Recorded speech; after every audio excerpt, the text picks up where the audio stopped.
ಉಡುಪಿ ಒಂದು ಪ್ರವಾಸಿ ತಾಣ, ದೇವಾಲಯದ ನಾಡು, ಶ್ರೀಕೃಷ್ಣನ ನಾಡು. ಉಡುಪಿಯ ಹೃದಯ ಭಾಗದಲ್ಲಿ ಇಂತಹ ಒಂದು ಗ್ಯಾಂಗ್ ವಾರ್ ನಡೀತದೆ ಅಂತ ಹೇಳಿದರೆ ಯಾರೂ ನಂಬಲಿಕ್ಕೆ ಆಗಲಿಕ್ಕೆ ಸಾಧ್ಯ ಇಲ್ಲ. ಬಹುಶಃ ಇತ್ತೀಚಿನ ದಿನಗಳಲ್ಲಿ ಪೊಲೀಸ್ ಇಲಾಖೆ ಗಸ್ತು ವಿಫಲ ಆಗಿದೆ ಅಂತ ನಾನು ಹೇಳಲಿಕ್ಕೆ ಬಯಸ್ತೇನೆ. ಯಾಕಂತ ಹೇಳಿದರೆ ಎಲ್ಲ CC ಕ್ಯಾಮರಾಗಳನ್ನು ಅಳವಡಿಸಿ ರಾತ್ರಿ ಗಸ್ತು ಪಡೆಯನ್ನು ಎಲ್ಲಿಯೂ ಕಾಣುವ ಸಿಗುವುದಿಲ್ಲ. ನಾವು ಕೂಡ ರಾತ್ರಿ ಸಂಚಾರಿಗಳೇ. ಹಾಗಿರುವಾಗ ನಾವು ಬರುವಾಗ ಎಲ್ಲಿಗೂ ಅಲ್ಲಿ ಚೌಕಿಯಲ್ಲಿ ಸಿಗುವುದಿಲ್ಲ. ಬಹುಶಃ ಇಂತಹ ಘಟನೆಗಳು ಉಡುಪಿಯ ಭಾಗದಲ್ಲಿ ತಲವಾರು ಹಿಡಿದುಕೊಂಡು ಈ ಪ್ರಮುಖ ರಸ್ತೆಯಲ್ಲೇ ಆಗಿರುವುದು, ಕಾಂಕ್ರೀಟ್ ರಸ್ತೆಯಲ್ಲಿ ಆಗಿರುವುದು ದುರಾದೃಷ್ಟಕರ. ಪೊಲೀಸ್ ಇಲಾಖೆ, ಗೃಹ ಇಲಾಖೆ ಮತ್ತು ಸಚಿವರ ಹೇಳಿಕೆ ಕೂಡ ಸ್ವಲ್ಪ ಬೇಸರ ತಂದೆ. ಯಾಕಂದರೆ ಅವರ ಲಘುವಾದ ಹೇಳಿಕೆ ಇದು ಸರಿಯಾದಲ್ಲ. ಇದಕ್ಕೆ ಕಟ್ಟುನಿಟ್ಟಿನ ಕ್ರಮ ಕೈಗೊಳ್ಳಬೇಕು.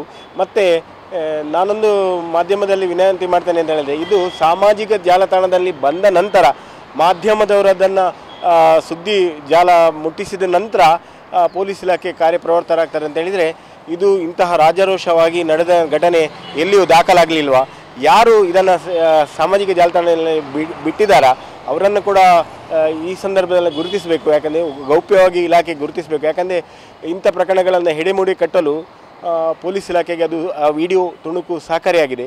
ಬಹುಶಃ ಇವತ್ತು ಯುವಜನತೆ ಮಾದಕ ವಸ್ತುಗಳ ಮೇಲೆ, ಯಾಕಂದರೆ ಉಡುಪಿ ಮಣಿಪಾಲ ಮಾದಕ ವಸ್ತುಗಳ ಒಂದು ತಾಣ ಅಂತ ಹೇಳ್ಬೋದು, ಅಲ್ಲಿ ರಾಜಾರಿಸ್ತದೆ, ಪ್ರಕರಣಗಳು ದಾಖಲಾಗ್ತಾ ಇರ್ತವೆ.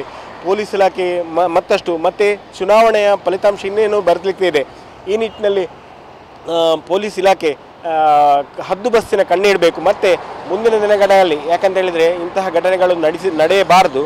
ನಡೆದಂತೆ ಯಾಕಂದರೆ ಅಲ್ಲಲ್ಲಿ ಪೊಲೀಸ್ ಚೌಕಿಗಳನ್ನು ರಾತ್ರಿಯ ಹೊತ್ತಿನಲ್ಲಿ ಗಸ್ತು ಹೆಚ್ಚಿಸಬೇಕು. ಹೊಯ್ಸಳ ಇರ್ಬೋದು ಅಥವಾ 117 ಅಂತ ಅವರು ಹೇಳ್ತಾರೆ, ರಾಷ್ಟ್ರೀಯ ಹೆದ್ದಾರಿಯ ಒಂದು ವಾಹನ ಕೂಡ ಇದೆ. ಅದು ಕೂಡ ಈಗ ರಾತ್ರಿ ಹೊತ್ತಿನಲ್ಲಿ ಗಸ್ತು ತಿರುಗೋದೆಲ್ಲ ಕಾಣಿಸ್ತಾ ಇಲ್ಲ.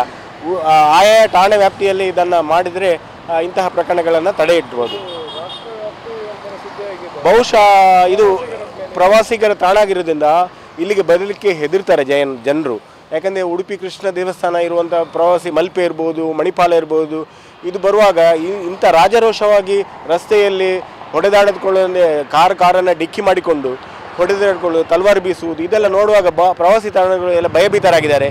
ಪೊಲೀಸ್ ಇಲಾಖೆ ಉಂಟಾ ಇಲ್ವಾ ಅಂತ ಕೇಳ್ತಾರೆ. ನನಗೆ ಇಲ್ಲಿಯ SP ಅವರ ಮೇಲೆ ಬಹಳ ನಂಬಿಕೆ ಇದೆ. ಅವರು ಈ ಕೂಡಲೇ ಪ್ರಕರಣವನ್ನು ವಿಳಂಬವಾದರೂ, ಈಗ ಬೆಳಕಿಗೆ ಬಂದ ನಂತರ ಆದರೂ 6 ಜನರನ್ನು ಬಂಧಿಸುವಲ್ಲಿ ಪ್ರಯತ್ನ ಪಟ್ಟಿದ್ದಾರೆ. ಇಂತಹ ತಂಡಗಳು ಮತ್ತೆ ಎಲ್ಲಿಯೂ ಕೂಡ ಹೆಡೆ ಮುಡಿ ಕಟ್ಟಬೇಕು. ಯಾಕಂದರೆ ಮತ್ತೆ ಎಲ್ಲಿಯೂ ಕೂಡ ಇವರು ಬಾಲ ಬಿಚ್ಚಬಾರ್ದು.